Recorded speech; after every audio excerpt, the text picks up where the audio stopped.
Comme pas d'alliance, n'oubliez pas une notion aussi très importante, la notion d'autel. Lisez aussi mon livre, l'influence des hôtels. À l'époque, on disait qu'ils vont chez le Ngambi-man. Ce Ngambi-man ont des mauvais esprits et qui ne disent pas toujours ce qu'il y a. Il y a de la manipulation dans ces affaires. Quand on s'abandonne à eux, on est entre les mains du diable. Donc il y a des alliances qui viennent, qui ne sont pas la famille au départ, son origine, mais ce sont les fréquentations peut-être des parents. Quand je parle de la famille, je veux parler en termes d'arbre généalogique. Parce que quelqu'un peut venir d'une famille où on ne fréquente pas les marabouts, mais parce qu'il a eu des amis qui fréquentent les marabouts, lui aussi comment fréquenter les marabouts. Quand il fera des enfants, il va continuer. Donc le voilà qui crée une branche. Sa branche-là est attachée au marabout. Donc les alliances diaboliques viendront, n'est-ce pas, de ce choix-là. Mais il y a des familles, c'est comme ça. Tout on fait comme ça. Ne pas faire comme ça, c'est violer une règle, une loi dans la famille. On vous dit, est-ce que tu es d'abord allé chercher? Tu es d'abord allé voir? C'est comme ça chez eux. Comme pas d'alliance, n'oubliez pas une notion aussi très importante, la notion d'autel. Lisez aussi mon livre, l'influence des hôtels. Dès que Dieu a appelé Abraham, quand il a accepté cet appel, il a bâti 2 hôtels. Quand il a abandonné Dieu pour aller en Égypte, Dieu ne lui a plus parlé. Quand Dieu a frappé le pharaon qu'il est retourné, là où le 2e hôtel qu'il avait bâti là, Dieu lui est réapparu. Il y a les hôtels divins, il y a les hôtels sataniques. Donc quand je parle donc, de ces dévins, quand je parle de ces féticheurs, ces magiciens, il s'agit là des serviteurs du diable. Ils ont un contrat avec lui. Donc, ils opèrent par leurs hôtels. Alors, quand vous allez en consultation là-bas, parfois ils vous disent même, jetez l'argent là. Et ils peuvent vous parler de votre vie, de vos ascendants, hein, votre arbre généalogique. Oh, vous dites, oui, c'est vrai, il y a eu, c'est vrai. Oh, vraiment, oui, oui. Mais ils vous connectent à un mauvais esprit via son hôtel.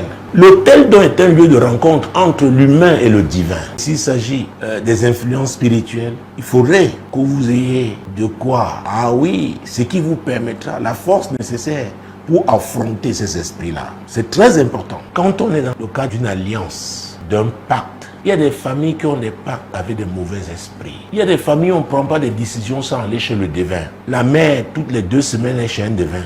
Il y a des familles comme ça. Et si vous avez une telle belle-mère, vous aurez des problèmes. Je sais qu'il y en a qui vont se reconnaître dans ce que je dis. Ça peut être la mère de votre mari, ça peut être la mère de votre épouse. Il y a des familles comme ça. Si quelqu'un tousse, n'est-ce pas, 4 fois la nuit, le matin on va chez le féticheur. Alors avec ce type d'influence, il y a de bonnes raisons pour le diable d'opérer dans ce type de champ. Pourquoi on lui a ouvert les portes? Les devins, les féticheurs, les magiciens. N'oubliez pas que ces gens ont recours aux esprits, pas au Saint-Esprit, mais aux esprits maléfiques, aux agents du diable au plan spirituel.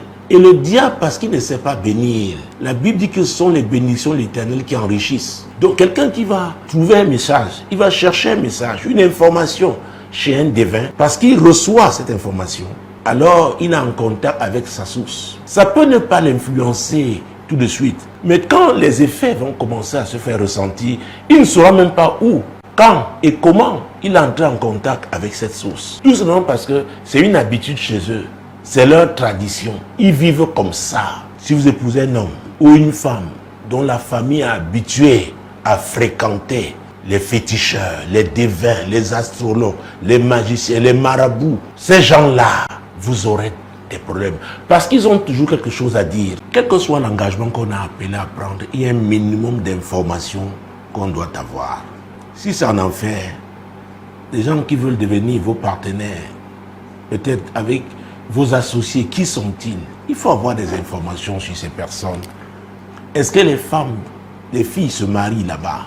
Et si elles se marient, est-ce qu'elles restent en mariage? Parce qu'il y a des familles où les filles ne se marient pas du tout. Il y en a, quand elles se marient, elles vont retourner. C'est une affaire de temps. Et c'est valable aussi pour certaines familles avec des hommes. Et pour d'autres familles même, ça concerne aussi bien les hommes que les femmes. Je comprends qu'on peut être emporté par l'amour. Encore que j'ai toujours dit que ce n'est pas tout amour, n'est-ce pas, qui porte bonheur. Rappelez-vous de Salomon. La Bible dit qu'il a aimé beaucoup de femmes. Qu'il a été emporté par l'amour. Mais c'était pour, n'est-ce pas, sa chute, c'était pour sa destruction. Donc, chers amis, je comprends qu'on peut être emporté, mais on doit s'arrêter un moment et s'interroger. Là où je vais là, j'aurai affaire à qui? Vous, femmes, l'homme qui vous demande votre main là, vous voulez déjà l'épouser. Ils viennent d'où? Comment on traite les femmes chez eux? Il y a un minimum d'informations qu'on doit avoir.